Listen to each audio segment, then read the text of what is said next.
On débute nos rencontres du jour. On est en compagnie de la première mairesse de Saguenay, Mme Josée Néron, qui est avec nous, bien sûr. Bienvenue à l'émission. Ça va bien? Oui, merci. Ça va très bien. Écoutez, d'abord, félicitations pour l'élection. Écoutez, une belle victoire dimanche soir avec quand même une vingtaine de points d'avance sur votre second adversaire. Bon, j'imagine que ça a été la fête dimanche. Oui. J'aimerais savoir, d'après vous, qu'est-ce qui a joué en faveur dans cette élection?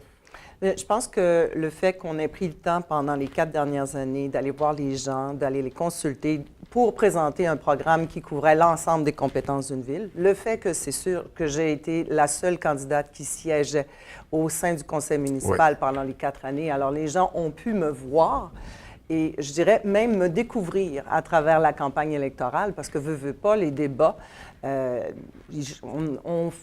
je pense qu'on fait une bonne différence. Les gens ont vu de quelle façon, quel discours on portait.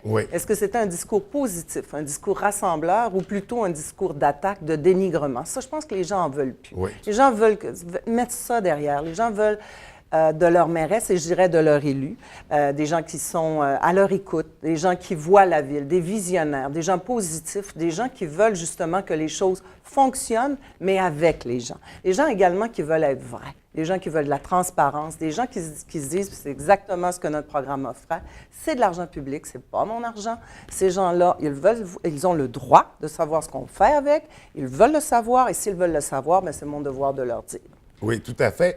Donc, mairesse associée à l'équipe du Renouveau démocratique, on sait que suite à l'élection, principalement, le conseil va être composé de candidats indépendants pour les districts, 11 indépendants, 3 de l'équipe du Renouveau démocratique, également un candidat du Parti du citoyen. Exact. Comment vous envisagez là, ça, le travail là, avec les conseillers? Pour moi, très beau défi. Comme je l'ai dit à la population, j'entends travailler avec le choix de tous et chacun. Alors, j'ai déjà commencé à regarder au niveau de la constitution du comité exécutif et les gens vont voir, je ne suis vraiment pas le genre de personne à considérer que si tu ne fais pas partie de mon parti, tu n'es pas un candidat ou une candidate intéressante.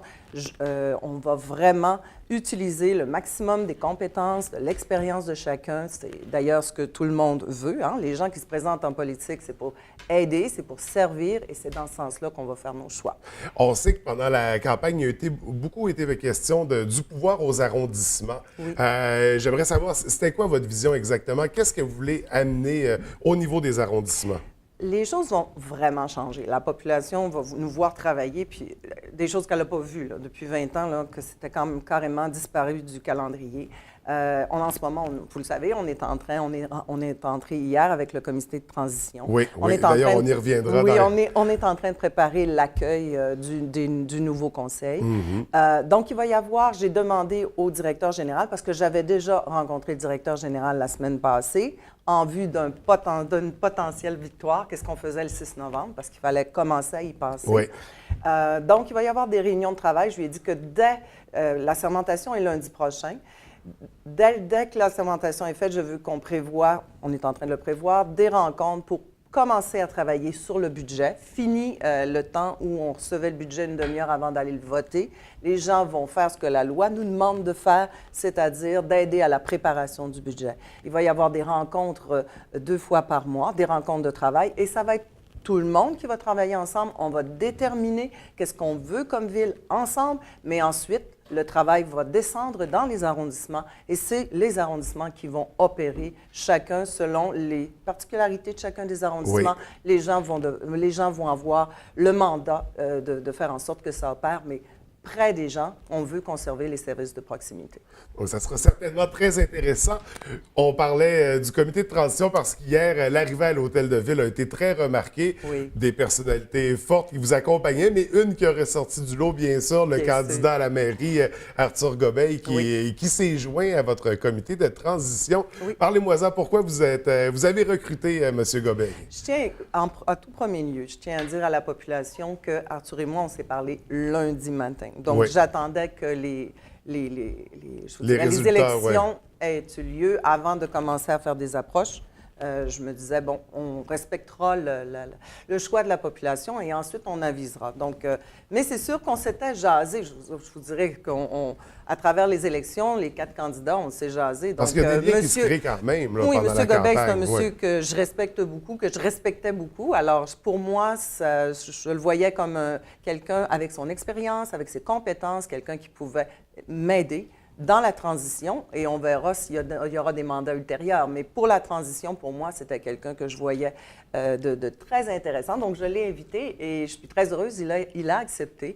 Pour moi, une des priorités, c'était d'avoir quelqu'un de l'arrondissement de la Baie, quelqu'un de l'arrondissement de Chicoutimi, quelqu'un de l'arrondissement de Jonquière, avec des compétences diverses. Et c'est quand vous regardez la composition du comité, c'est ce qu'on a à l'intérieur de ce comité-là. Donc, pour avoir la meilleure représentation possible, exact. Comité de transition, son mandat qui sera quoi exactement? Bien, il y a beaucoup de choses à faire. Je peux vous dire qu'à travers le fait que j'entre en poste et que beaucoup de gens veulent me voir, il y a également beaucoup de choses à mettre en place pour que, justement, quand le conseil va être assermenté, on puisse déjà commencer à travailler. Oui. Alors, toute la préparation de l'entrée, si vous voulez, au niveau des différents dossiers qui étaient en cours, le fait de recevoir l'information et de se diviser un peu l'ouvrage. Parce qu'une seule personne, pour tout ce qu'il y a à faire, je peux vous dire qu'en si peu de temps, c'est comme si je rentrais dans un train qui avance. Oui, oui. Donc, comme je vous dirais, comme personne avisée, il fallait que j'aille des gens autour de moi. Donc, il m'aide à faire une transition harmonieuse pour que tout le monde, que la machine puisse continuer d'opérer, mais qu'en même temps, on ait le temps, tous et chacun, là, de mettre les choses en place pour qu'on puisse entrer dans le train puis que ça puisse continuer d'avancer. Un autre enjeu qui a été question durant la campagne et Promotion Saguenay, coup de théâtre quelques jours avant, une réorganisation au sein de Promotion Saguenay, à en croire qu'on veut dépolitiser l'organisme. Comment vous avez perçu ça exactement? Ce qu'on lit, moi, les gens d'affaires, la population, on a appris ça samedi, tout le monde ensemble, encore une surprise, une des nombreuses surprises de cette campagne. Ce que je sais, c'est que les gens d'affaires, même le monde juridique, ils trouvent que c'est une aberration ce qu'on a fait là. Je pense qu'on n'aurait jamais pu voir ça sauf à Saguenay, malheureusement. Alors, c'est sûr, on a quelque chose, un dossier devant la table que le Conseil va devoir prendre en considération. Il faut qu'on rentre en poste. Le Conseil est souverain par rapport à Promotion Saguenay. Donc, on va regarder la documentation, ce qui a été signé, ce qui a été modifié, et on va agir en conséquence parce que, écoutez, c'est notre organisme de développement économique. Cet organisme-là n'a pas à dire au Conseil de quelle façon on va régenter l'aspect du développement économique de notre ville. Alors, on va regarder de quelle façon qu'est-ce qu'on a fait exactement comme je vous dirais, comme manœuvre. Oui, comme manipulation. Exactement. Parce que dans le fond, ce qu'on voit, c'est que le régime se retranche dans son dernier contrefort, Promotion Saguenay. Oui, tout à fait. Donc, il y aura peut-être du ménage à faire éventuellement. Ce sera à surveiller, mais certainement un gros dossier donc, qui avait pris tout le monde par surprise samedi dernier. Pour le prochain mois, c'est quoi les défis selon vous? Là, ce qu'il va falloir, sur quoi on va devoir porter notre attention? Eh bien, c'est sur l'adoption du budget. Oui. Ça, c'est un très, très gros dossier. Je vous dirais qu'il y a également ce qu'on peut appeler, il va y avoir un lac à l'épaule, si on peut appeler ça, ou des séances au niveau de la formation, quand le Conseil va entrer en poste, parce que, comme vous le disiez, il y a beaucoup de nouveaux. Oui. Donc, ces gens-là, il faut les aider à prendre connaissance de l'ampleur de leurs tâches, leurs fonctions, aussi déterminer la composition des différents comités, parce qu'il y a énormément de comités qui gravitent autour de la ville.